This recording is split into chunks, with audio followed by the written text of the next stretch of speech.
नमस्कार, आप देख रहे हैं नेक्स्ट 9 न्यूज़। मैं हूं आपके साथ दीपक गुप्ता। जानकारी दे दें कि देवेंद्र फडणवीस इस समय काफ़ी खुश नजर आ रहे होंगे क्योंकि एकनाथ शिंदे को शिवसेना मिल चुकी है और जो 2019 में वो चाहते थे शिवसेना और बीजेपी का गठबंधन, वो अब पूरी तरीके से हो चुका है। भले ही शिवसेना के अब नए अध्यक्ष एकनाथ शिंदे हैं, उद्धव ठाकरे नहीं। तो ये चौंका देने वाला फैसला कि करीब इतनी पुरानी पार्टी जिसके पार्टी अध्यक्ष के तौर पर कोई ठाकरे ही नजर आया था। पहले बाला साहब ठाकरे थे, उनके बाद कहा जा सकता है उद्धव ठाकरे आए, लेकिन अब एकनाथ शिंदे ने जिस तरीके से पार्टी पर कब्जा किया वो चौंका देने वाला फैसला था। लेकिन अब यहां पर देवेंद्र फडणवीस की बात करना चाहेंगे कि फडणवीस किस तरीके से गिरते नजर आ सकते हैं बागी विधायकों की वजह से। बागी विधायक उनके खिलाफ कैसे मोर्चा खोल सकते हैं, ये भी जान लीजिए। दरअसल फडणवीस को सरकार मिल गई, सत्ता में आने का मौका मिल गया जिसकी उम्मीद उन्हें नहीं थी। शिंदे को शिवसेना मिल गई, अध्यक्ष बन गए, सीएम बन गए। लेकिन दूसरी तरफ अगर बागी विधायकों की बात करें तो सबसे बड़ा कमाल तो उन्हीं की वजह से हुआ था, क्योंकि अगर उनका जो एक नंबर था 40 का आंकड़ा, अगर वो नहीं आता तो सरकार बहुमत में नहीं आ पाती। तो सिंपल सा ये खेल था। लेकिन अभी तक उन विधायकों को बड़े पद नहीं दिए गए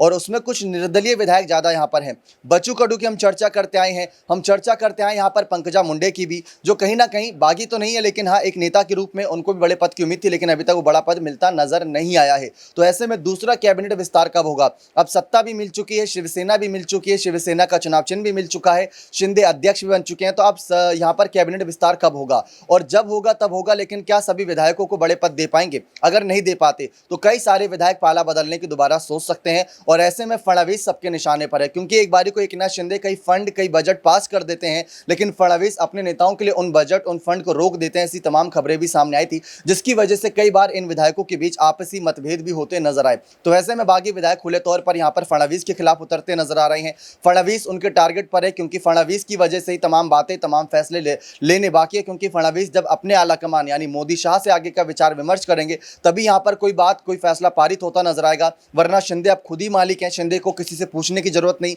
शिंदे तभी कोई फैसला करेंगे जब फडणवीस भी तैयार रहेंगे। देखते हैं बागी विधायकों के समर्थन में आगे क्या ऐलान होता है। अगर नहीं होता है तो क्या फडणवीस या शिंदे किसके टारगेट पर यहां पर बागी विधायक आगे अपने कदम बढ़ाते हैं? बने रहिए चैनल के साथ। ऐसी और तमाम जानकारी के लिए बहुत बहुत धन्यवाद।